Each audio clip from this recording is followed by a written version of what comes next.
Amis téléspectateurs et téléspectatrices de la SMA TV Togo, bonjour, loué soit Jésus-Christ et bienvenue dans cette émission spéciale. Le 8 mars est célébrée la journée internationale de la lutte des droits de la femme et dans le cadre de la célébration donc de cette journée, la SMA TV se propose de parler un peu avec des femmes engagées dans notre Église. Et pour ce faire, aujourd'hui, nous avons la joie et le plaisir donc d'accueillir sur ce plateau Madame Rachel Iwassa. Elle est la vice-présidente de la paroisse Notre-Dame de la Rédemption de Beklikame. Également, elle est adjointe au maire commune Golfe 1. Très chère madame, bonjour, loué soit Jésus-Christ. À jamais, ainsi soit-il. Bonjour Robert, bonjour aux téléspectateurs. Comment vous portez? Grâce à Dieu, je vais bien. Merci. Et surtout, merci d'avoir accepté notre invitation. Merci d'avoir voulu partager ce moment avec nous. Un honneur et un plaisir pour moi, Robert. Merci d'avoir pensé à moi. Alors, voilà, comme je viens de l'annoncer, le 8 mars est célébré donc la journée de la lutte contre les droits de la femme. Et donc, nous allons revenir au début de cette émission, madame, sur donc, les fondamentaux donc, de cette journée. En quoi consiste le 8 mars? Puisque pour certaines, c'est la fête de la femme.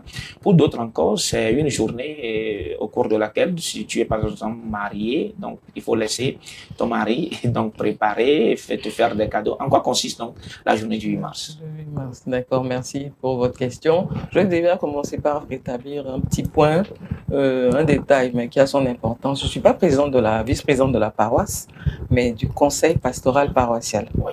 Je préfère dire ça, monsieur le chancelier, s'il m'écoute, voilà. Il faut le préciser, voilà, vice-président du CPP. Exactement, voilà. De la paroisse Notre-Dame de la Rédemption de Beklikame.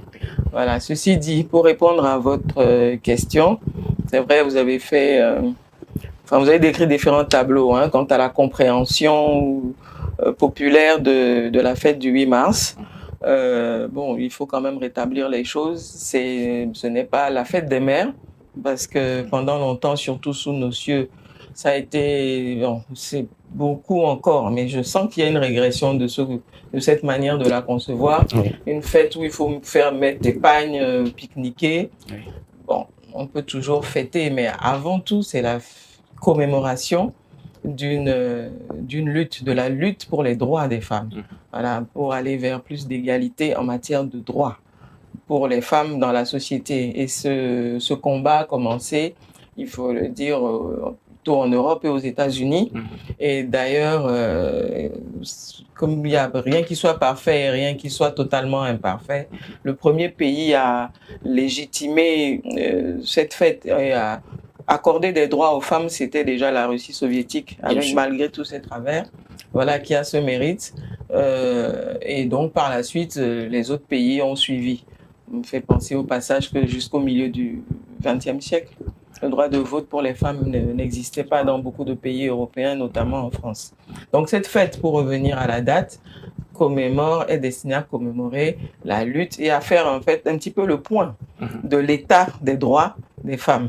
Donc c'est un jour qui est choisi, validé par les Nations Unies pour faire, on va dire, un récap de ce qui a été conquis depuis, ce qui reste à conquérir, et pourquoi pas célébrer ce qui a été acquis, ce qui explique sans doute les réjouissances qui accompagnent cette fête. Tout à fait. Alors, nous revenons sur le point, donc à faire un peu le point.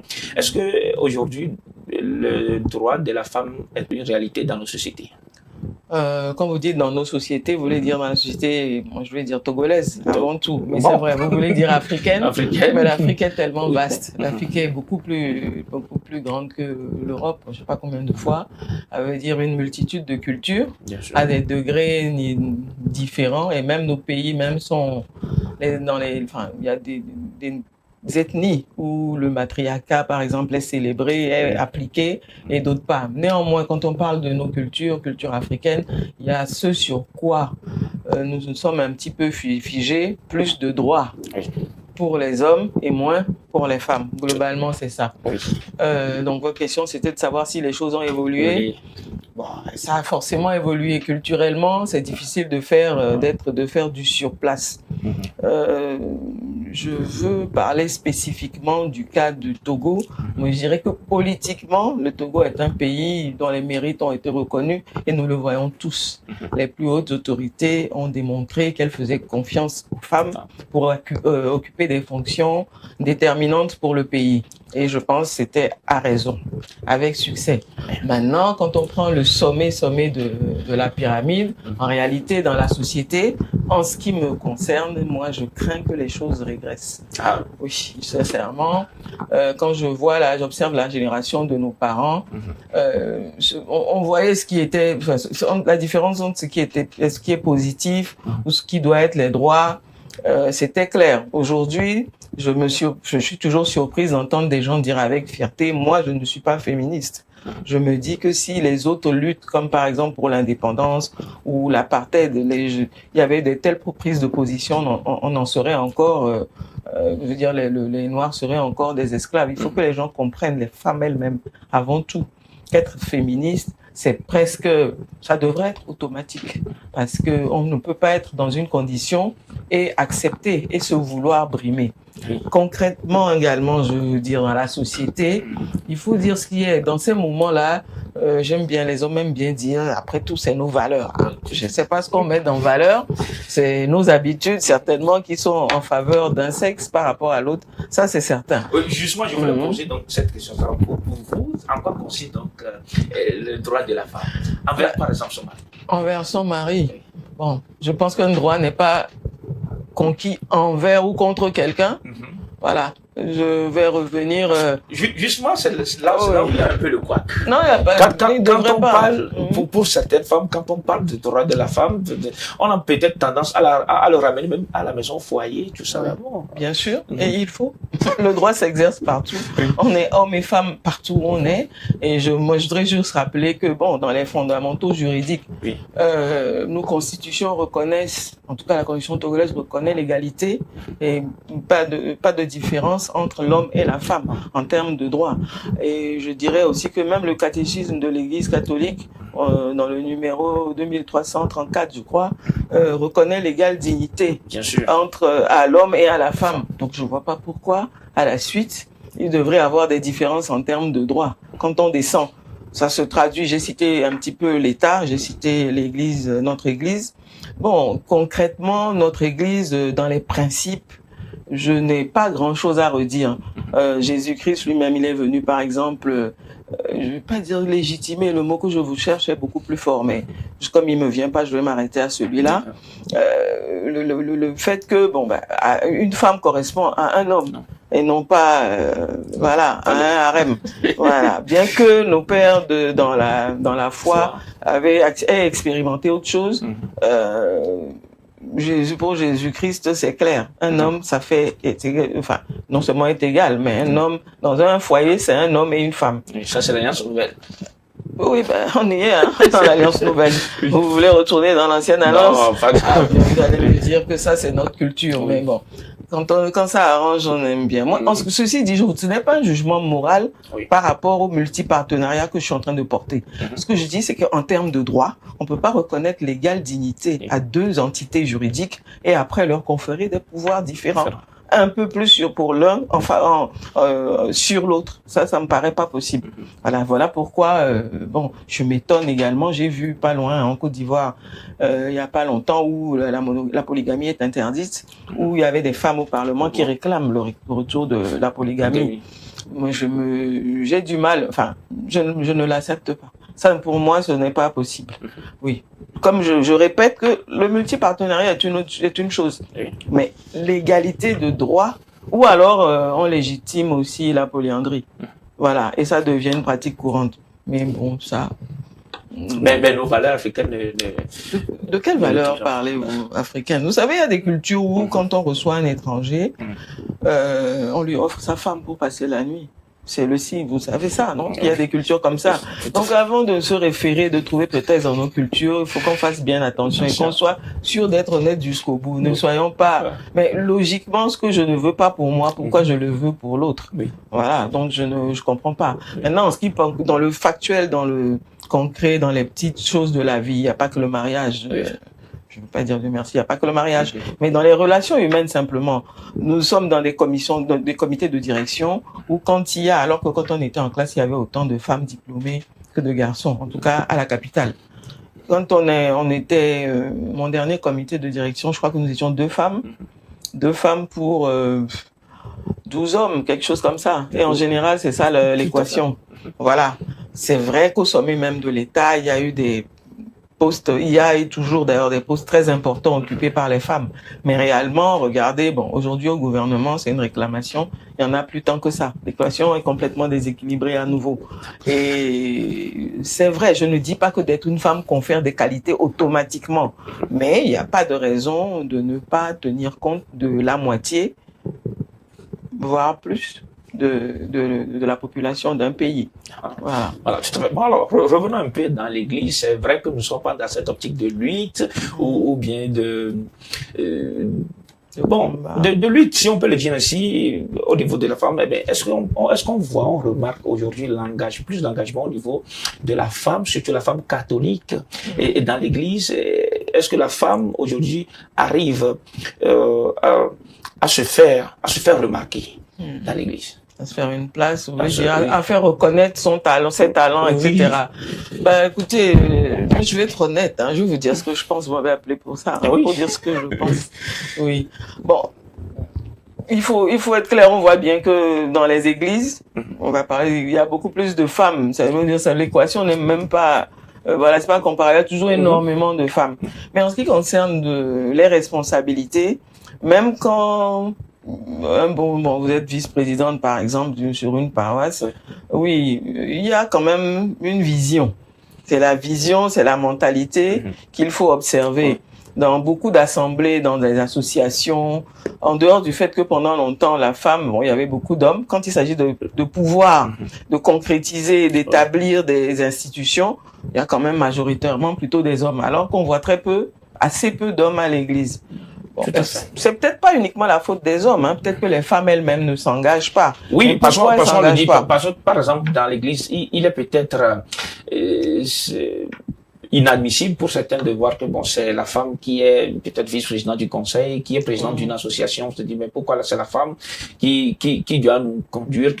Pourquoi c'est à la femme qu'on doit confier une telle responsabilité? Est-ce qu'elle aura le temps vraiment de s'occuper pourquoi vous vous occupez du temps des femmes? Quand il s'agit de leur faire accoucher, s'occuper des enfants, la cuisine, nettoyer, là vous calculez pas le temps. Mais quand il y a des postes de responsabilité, on parle du temps. Bon, moi, je suis encore navré quand même de voir ce que vous dites comme on va dire presque comme une boutade. C'est une réalité, hein. Moi, je le ressens. Pourquoi on prend une femme au début? Déjà, moi, ma compréhension de toutes ces responsabilités, c'est que nous ne venons pas pour diriger. Nous venons pour servir. Avant tout. Nous venons pour servir à partir de ce moment. Et d'ailleurs, le processus, il y a des personnes qui nous délèguent. Voilà. Et un rôle à jouer à côté des institutions, je veux dire, en tant que tel ecclésial. On vient pour servir. Néanmoins, il faut quand même reconnaître qu'il y a du fait un rôle administratif, un rôle d'organisation, des prises de décision à avoir. Et je ne sais pas si les expériences avec les femmes sont plus négatives que celles qui ont eu cours avec les hommes. Maintenant, est-ce que vous parlez des hommes? Je ne sais pas si est-ce que les prêtres sont gênés de travailler avec les femmes? Non. Je sais pas de quoi vous voulez parler. Mais c'est vrai aussi que quand c'est comme ça, on se rend compte qu'on voudrait vous cantonner à certaines choses. Genre, quand il y a une fête, allez faire les sandwichs, venez servir, levez-vous, laissez la place aux hommes. Oui, ça, dans la tête de beaucoup, on en est malheureusement encore là. Oui, parce que la réalité, on se dit, au moment où la femme lutte pour ses droits dans la société, où la femme veut travailler, tout comme l'homme veut aller au service revenir, est-ce qu'il y aura encore le temps de s'occuper des affaires de l'église? Aller, par exemple, à des réunions qui peuvent se terminer tard dans la nuit, organiser les trucs avec peut-être le clergé. Quand est-ce qu'elle aura le temps de s'occuper de son foyer? Oui, j'ai envie de poser une mauvaise question, mais je la garde pour moi, je vous la poserai après l'émission. Mais bon, trouver le temps, c'est une question d'organisation, et je ne crois pas qu'il y ait des choses qui soient génétiques. Mais bon, on sait le faire. La preuve, justement, toutes ces femmes-là. On parlait du Togo. Je ne sais pas s'il y a beaucoup d'hommes qui prennent en charge totalement leur famille. La contribution des femmes est énorme. Qu'elles soient du marché, qu'elles soient au champ, qu'elles soient dans les bureaux. Et ça n'empêche que c'est elles qui changent les couches. C'est elles qui se réveillent la nuit quand les enfants sont malades. C'est elles qui les conduisent à l'hôpital. Pour la majorité, c'est elles qui les conduisent à l'école. Donc, je sais pas quel est c'est juste quand vous avez l'impression qu'il faut commander que les femmes n'ont plus le temps. Je repère. C'est pas ça. Alors, Madame Iwasano, revenons un peu sur le thème de cette année, droit, justice, action pour toutes les femmes et les filles. Et nous allons parler donc de ce thème vis-à-vis de la société d'abord avant de revenir un peu dans l'église. Droit, justice, action pour toutes les femmes et les filles. Alors, qu'est-ce que ce thème sous-entend? Ce que ce thème sous-entend, c'est à mon humble avis, c'est la même chose depuis le départ. On voudrait ramener les esprits vers l'essentiel. Cette fête du 8 mars, fête des droits de la femme, c'est bien pour faire l'état des lieux et avancer, se donner des nouveaux steps, des nouvelles étapes, se définir des nouvelles étapes vers la conquête des droits, le changement des conditions des femmes sur la planète. Vous savez, nous plaignons, mais il faut comprendre, quand vous voyez aujourd'hui, je veux des pays que je veux pas citer parce que je veux pas donner l'impression de stigmatiser, où on interdit aux femmes d'aller à l'école. Il y a des cultures aujourd'hui, on prétend que pour le bien des femmes, on les excise. Au passage, j'aimerais bien que, par exemple, la conférence des évêques se prononce aussi, pas que sur des grands sujets politiques, des petits sujets comme ça, l'inceste dans les familles, et on dit rien parce que, on veut protéger. C'est toujours les hommes qu'on protège. Le violeur est protégé, on accuse la fille qui se serait habillée un peu trop court, alors que les hommes se mettent torse nu dans la rue. Moi, je les viole pas. Donc, voilà, je pense que le choix de ce thème, qui en même temps a l'air de ne pas vraiment innover, parce qu'il s'agit du même discours depuis le départ. C'est le droit, la justice, et voilà, pour les femmes. Voilà, mais il est peut-être regrettable de constater qu'il faille à nouveau, après tant d'années, le répéter. Oui, mais je me dis que c'est fait pour recentrer les choses. Ce n'est pas une fête de pique-nique et de pagne uniforme. Voilà, c'est pour nous ramener. D'ailleurs, ton truc, les structures dans lesquelles moi j'agis ou auxquelles je participe, que ce soit au niveau communal, etc. Les activités en préparation sont vraiment... Le thème a rendu, a mis en éveil, effectivement, ce qui est essentiel, c'est de rétablir la femme dans la dignité humaine que Dieu a voulu pour elle, tout simplement. Alors, vous qu'est-ce que vous suggérez qu'on puisse aujourd'hui améliorer par rapport donc à cette justice dont parle le thème? Bon, il y a vous savez, c'est des thèmes qui sont décidés aux Nations Unies, et quand on parle justice, on va parler des droits. On peut aller dans les détails, mais toute disposition légale, dans quelque pays que ce soit, qui fait un régime différent pour l'homme et la femme, toute disposition légale devrait être bannie, ne devrait même pas être imaginable. Maintenant, je dis pas qu'à la maison, c'est une affaire d'entente. Dans un couple, par exemple, c'est une affaire d'entente. Si monsieur veut faire la cuisine tous les jours, il a fait, et madame, elle lave ses voitures, ou l'inverse. Ça, c'est autre chose. Mais en termes de droits humains, il peut pas y avoir des régimes séparés. Ou alors on dit, non, en fait, la femme, elle n'avait pas tout à fait la même dignité que l'homme. Et ça, ce n'est pas possible. On n'en est pas là. Et il y a tellement de points, je veux dire, dans nos pays ou dans les grandes villes, dans les capitales, c'est vraiment un arbre qui masque la forêt, des réalités concrètes. Moi, dans ma culture, par exemple, les femmes vont beaucoup au champ. Souvent, les hommes attendent sous les arbres. Je veux pas attaquer trop. Oui, non, mais c'est vrai. On dit les hommes cultivent, mais dans nos cultures, allez, du sud au nord du Togo, les femmes à la fois cultivent, à la fois vont commercialiser.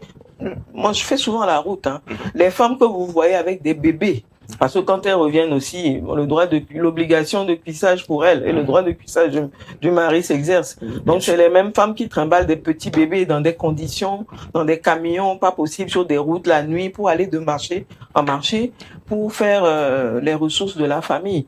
Donc, donc pour vous, il faut que ça change. Il faut quand même, de toute façon, il faut que les conditions de vie, quand moi je vois ça quand même, ça me fend un peu le cœur. Parce que je me dis que autrement, pourquoi le monsieur qui est resté à la maison, il peut garder l'enfant pendant ce temps. La dame n'est pas obligée de faire prendre des risques. J'ai même vu des cas d'accidents, hein, avec des bébés comme ça. Voilà, mais c'est bon, si on partageait un peu la tâche, si on n'estimait pas que la femme, mais je veux dire, parler de ça me paraît même réducteur, même si c'est une réalité concrète que je décris. Oui. Parce qu'il y a tellement de points sur lesquels les femmes, les femmes ont, enfin, je veux pas dire que j'ai pitié des femmes, mais c'est quelque chose de ce genre. Il y a beaucoup à faire en faveur des femmes. Ouais, c'est pas la condition des femmes aujourd'hui. Comme je dis, il faut pas que nous, en ville, à des postes de responsabilité, même nous, on sait ce qu'on vit en réalité dans la vie privée. Les jugements. Je vais vous raconter quelque chose vite fait. Je veux dire, quelqu'un de très bienveillant, au lendemain de notre élection au conseil municipal ou comme maire adjoint, m'a envoyé un gentil texto pour me dire félicitations aux réunions, ne parlez pas trop. Voilà, la femme aux yeux des gens. Voilà, je suis venu pour défendre des positions, j'ai été élu sur une base d'idées politiques et le gentil message c'est de me dire de ne pas trop parler pendant les réunions. Vous voyez?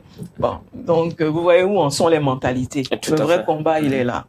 Voilà. Il y a encore fait ça, par exemple, parce que bon, des fois, on a tendance à peut-être rentrer dans la vie privée par rapport à ce que vous venez de décrire. J'ai pas compris. Qu'est-ce que la société peut faire? Qu'est-ce que, du moins, les responsables peuvent faire aujourd'hui pour protéger ces femmes dont vous parlez? Les responsables, je sais pas, mais déjà, l'éducation à la base, il faudrait qu'on soit tous très, très, très vigilants. Moi, je suis pas pour, comme ce que j'observe aujourd'hui en France, qu'on essaie d'inverser, qu'on essaie de faire prendre les garçons pour des filles, et que à tel point que les gens ne savent même plus à quel sexe ils appartiennent. C'est pas du tout ça. Je suis très très loin de ça. Et vraiment, je ne souhaite pas qu'on marche sur la tête et qu'on ait les pieds. Voilà. Mais réellement, éduquons nos enfants, nos garçons, à respecter les femmes, à reconnaître ce qu'elles font, à reconnaître la valeur du travail qu'elles fournissent, à leur parler avec respect. Il y a beaucoup de ménages dans lesquels, comment un homme ne discute pas avec une femme? Oui, lui, il vient, il s'assoit, un bon papa, une femme est qui pour qu'il lui parle? Non, attendez, c'est pas, là, c'est pas le droit qui va le faire. C'est vraiment un changement de mentalité. Oui, quand on parle de nos cultures, pourtant, de temps en temps, on vous dira, ah non, il y avait telle grande dame qui était consultée. Oui, mais ça, c'est des exceptions. Réellement, dans le quotidien, il faut qu'on respecte les filles. Ou dire, j'ai déjà entendu des cadres supérieurs me dire, oh, ma fille, elle a fait 2 ans. Pour une fille, ça suffit. Je vais pousser ses frères. Des gens intelligents, je pensais en tout cas. Voilà. Donc, il faut vraiment qu'on travaille sur les mentalités. Parce que je pense qu'au niveau de nos États, les droits, il y a un effort. Mais vous serez surpris, et je suis toujours surprise de savoir, et je le sais. J'ai du mal aujourd'hui à mener certains combats, à tenir certains discours dans certains milieux, parce que je sais que ce sont les femmes elles-mêmes qui sont leurs plus grandes, leurs premières ennemies. Tout à fait. Voilà. Ce sont les femmes elles-mêmes qui ne se battent pas. Non seulement elles ne se battent pas, mais qui veulent ramer à contre-courant. Voilà. Donc, bon, je dis que ce n'est pas parce que le droit doit rester le droit. Je veux dire, ce n'est pas parce qu'une fille vous dirait un jour, cette tendance-là va même rejaillir sur les enfants. Une fille de 14 ans ou de 12 ans qui est abusée, à mon avis, par un homme de 30 ans, dira, oui, c'est elle-même, c'est les filles de... Non, ça peut pas être comme ça. Là-dedans, il y a un adulte, un enfant, voilà, et on peut pas renverser les responsabilités. Voilà. Mais j'inviterais, moi, vraiment les femmes à revenir à elles, à ne pas se projeter dans les problèmes, par exemple, de leur belle-sœur pour défendre l'indéfendable. Voilà. Qu'elles se projettent, qu'elles se mettent elles-mêmes en situation et s'interroge sur ce qu'il y aurait de mieux à faire. Voilà. Mais on est loin d'être arrivé au bout. Alors, nous ramenons encore ce même thème au sein de l'Église où on parle. Est-ce qu'on peut parler aussi aujourd'hui de droit, justice, action pour les femmes et les filles? Je l'ai déjà dit en début que dans l'Église, nous ne sommes pas dans cette optique de lutte quand même. Mais est-ce que vous, en tant que vice-présidente du Conseil, est-ce que vous arrivez aujourd'hui, c'est vrai, vous l'avez dit aussi, vous êtes là pour servir, est-ce que vous arrivez aujourd'hui à vous imposer en quelque sorte? Bon, moi, je m'imposais, c'est un grand mot, puisque j'ai été élu. Hein. C'était une communauté de personnes, plusieurs délégués par mouvement, association, réunis. On a demandé, bon, ma candidature a été proposée et qui m'ont élu. Maintenant, ils vont pas, je veux dire, je suis eux.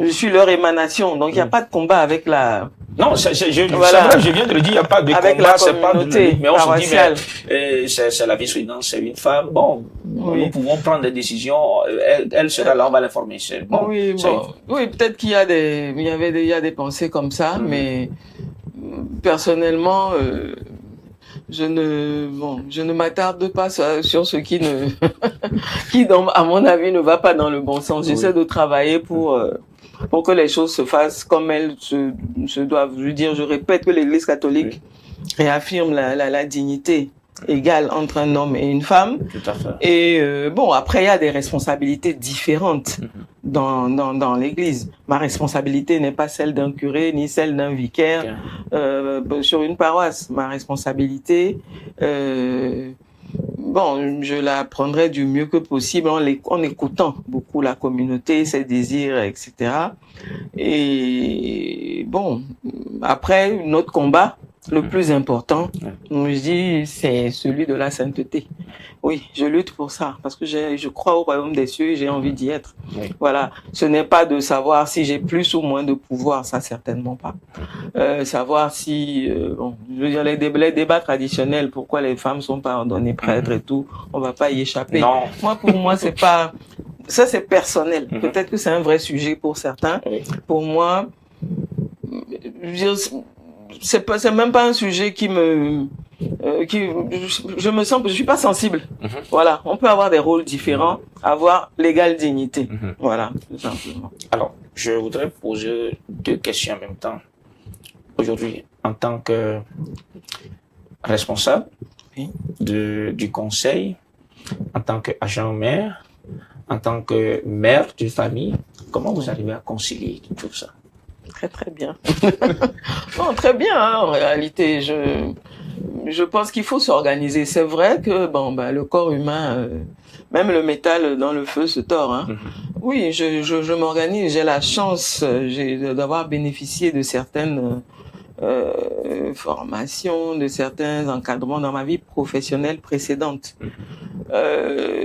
Je comprends qu'il y a des choses importantes. Il y a quelques petites règles de vie. Il faut savoir déléguer. Il ne faut pas se croire indispensable pour tout. Et accepter les petites erreurs de ceux à qui vous avez confié des tâches qui ne fassent pas exactement comme vous. Et avec beaucoup d'amour, de douceur, vous pouvez corriger au point d'arriver à la perfection. Mais de toujours penser que vous devez tout faire vous-même, je pense que c'est un manque d'humilité. Et pour votre santé, moi, je me défends très bien. Puis j'ai la chance, mes enfants sont grands. Ils seraient plus une aide aujourd'hui qu'un poids.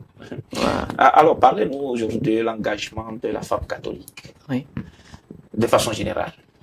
Du moins dans notre archidiocèse ici. L'engagement de la femme catholique. Comment vous trouvez cet engagement? Bon, je pense que les femmes font énormément. Même en silence, même avec beaucoup de discrétion. Que ce soit les investissements financiers, etc., aux côtés de l'Église, je pense qu'il faut féliciter les femmes. Elles le font par conviction. Je veux dire, même les petites mémés, même ceux qui ont peu de moyens, l'image de la veuve qui donne ça, la piécette, c'est une réalité dans l'Église catholique du Togo. Par rapport à ce que je sais. Maintenant, en termes de responsabilité, de manière, on va dire, occulte. Oui, je pense que, elles jouent leur rôle, hein. Je vois, quand on parlait des femmes, je ne veux pas oublier les religieuses, les congrégations religieuses féminines qui s'investissent énormément dans l'enseignement primaire, maternelle, secondaire et universitaire. Et les centres créés, en tout cas au Togo, font partie des meilleures universités, par exemple privées, les universités tenues par les religieuses, les centres médicaux tenus par ces mêmes religieuses, notamment. Maintenant, voilà, je veux dire, ça c'est pour en ce qui concerne les personnes consacrées. Mais en ce qui concerne les laïcs simples, je veux dire, vous enlevez les femmes, on n'a qu'à fermer, on va commencer à faire des salles de concert en Europe, comme en Europe avec nos églises. Voilà. Donc, je ne dirais pas que les femmes sont tout. la communauté catholique féminine, elle n'est pas tout pour l'Église catholique du Togo, mais son poids est énorme. Alors, quelles sont les actions que vous voyez que les responsables d'Église aujourd'hui doivent faire en faveur de la femme catholique, de jeunes filles catholiques, pour que cette célébration, du moins le droit de la femme puisse être encore effectif au sein de l'Église? Juste au sein de l'Église? Non, pas juste au sein de l'Église, parce que ça doit réjaillir en même temps sur la société. Oui, effectivement. Bon, c'est la preuve que vous ne m'aviez pas préparé pour les questions. Non, je peux très bien vous dire, moi, je ne fais pas de distinction réellement sur tout ce qu'on pourrait faire. Tout doit commencer par la prise de conscience. Vous savez, il y a une image aussi de soumission qui est attachée à la foi. Mais il faut pas confondre la soumission et la servitude. Oui. Je voudrais que l'Église s'engage dans une éducation qui fasse prendre conscience de la différence entre ces deux notions aux femmes. Voilà. Et quand elle peut, il y a des grands projets de l'État. Moi, je suis témoin, donc qu'aussi bien dans ma vie professionnelle passée, c'est-à-dire j'étais dans le secteur privé. Je sais que l'État met énormément de choses en œuvre, mais des fois, il n'y a juste pas l'institution pour accrocher, pour que ça rejaillisse vraiment sur la population. Et si l'Église pouvait se renseigner davantage, s'ouvrir, jouer de la diplomatie, s'accrocher un petit peu, afin que tout ce qui peut bénéficier à la gente féminine et donc à la société, que ça puisse être mis en œuvre à travers les institutions de l'Église qui ont quand même, qui en général sont quand même bien organisées. Mais néanmoins, il y a eu des progrès. Dans l'Église catholique togolaise? Bah, si vous le dites. Non, ou bien vous l'avez pas constaté. L'Église lutte beaucoup aujourd'hui en faveur des droits de la femme. Oui, je voudrais des exemples. Vous avez des exemples pour me permettre d'être plus...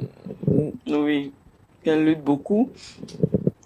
Nous pouvons vous voyez que vous n'avez pas d'exemple. Non. La réalité est là.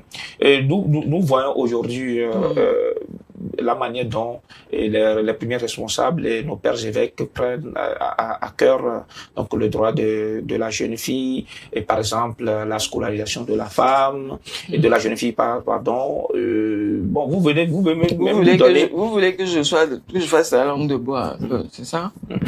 Ou bien de la diplomatie? Non, mais pendant que vous parlez, je suis sincère, hein, je suis en train de réfléchir. Non pas que l'Église combatte les droits des femmes, loin de là. Oui.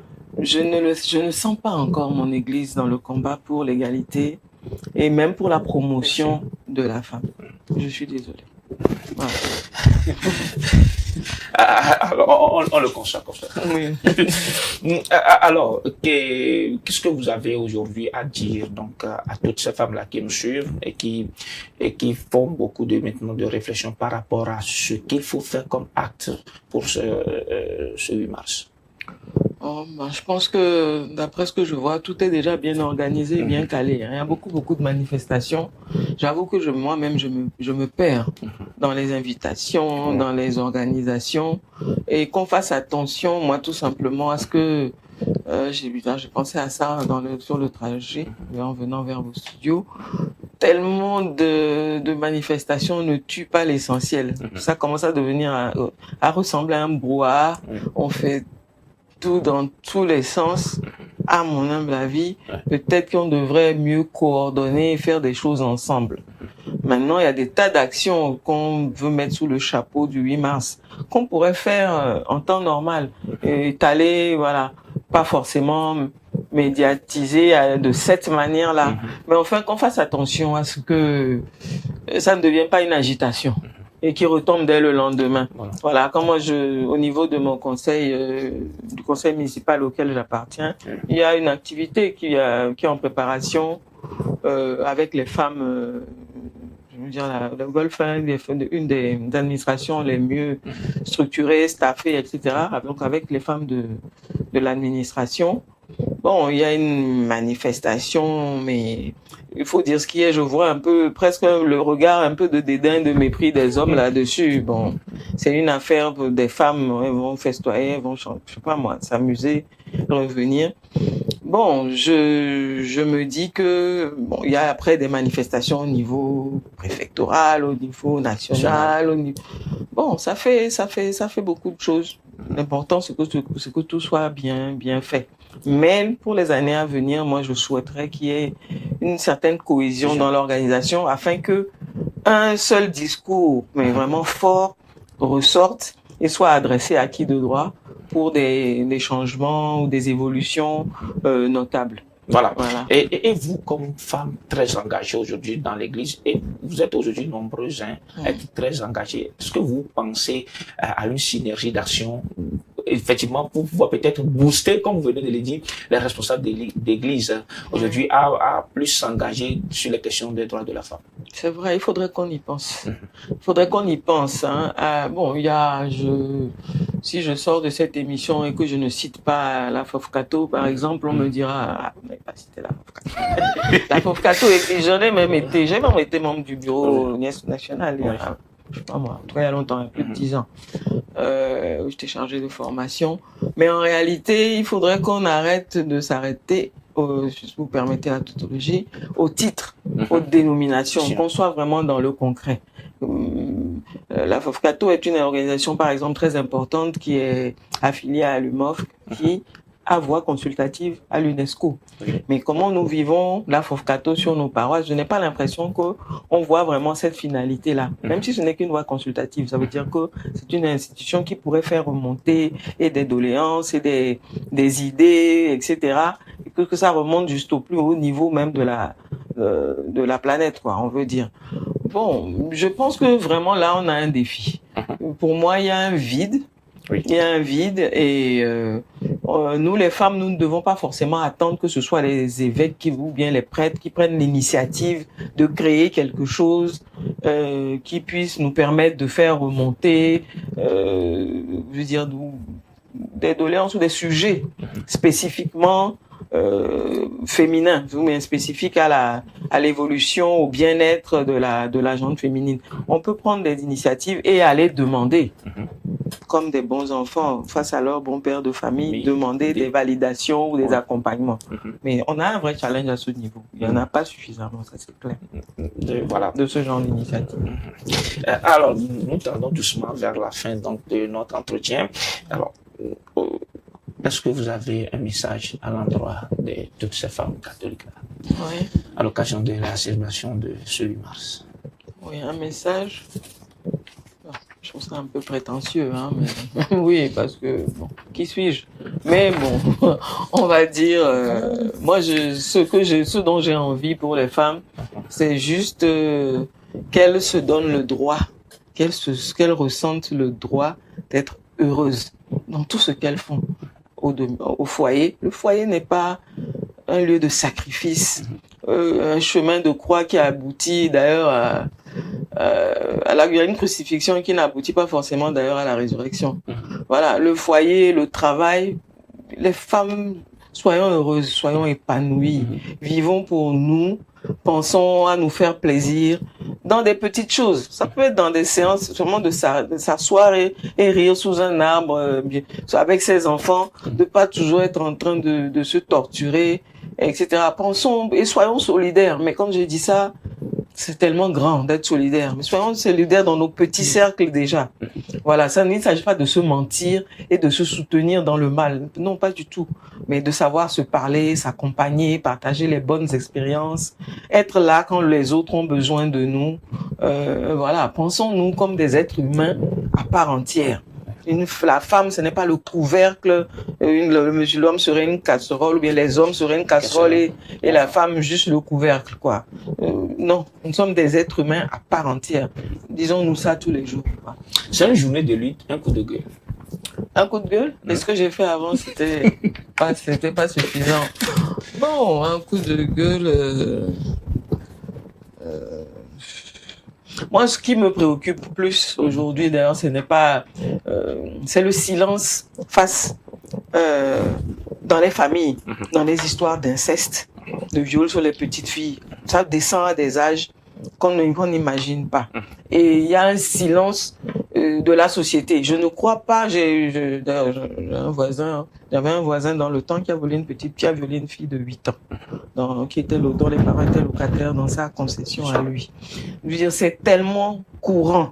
Jusqu'à des enfants de 2 ans. On m'a parlé d'un cas d'un enfant qui était décédé récemment. L'enfant, je veux dire, le silence qu'il y a dans les familles par rapport à ça, moi, ça me révolte.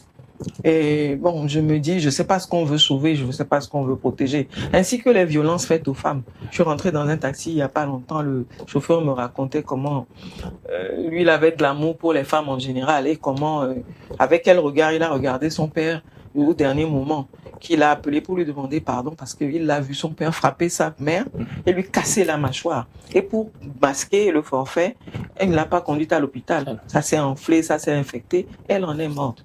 Il y a plein de cas comme ça. Quand on déclare pas, parce qu'on fait des autopsies chez nous, pas vraiment.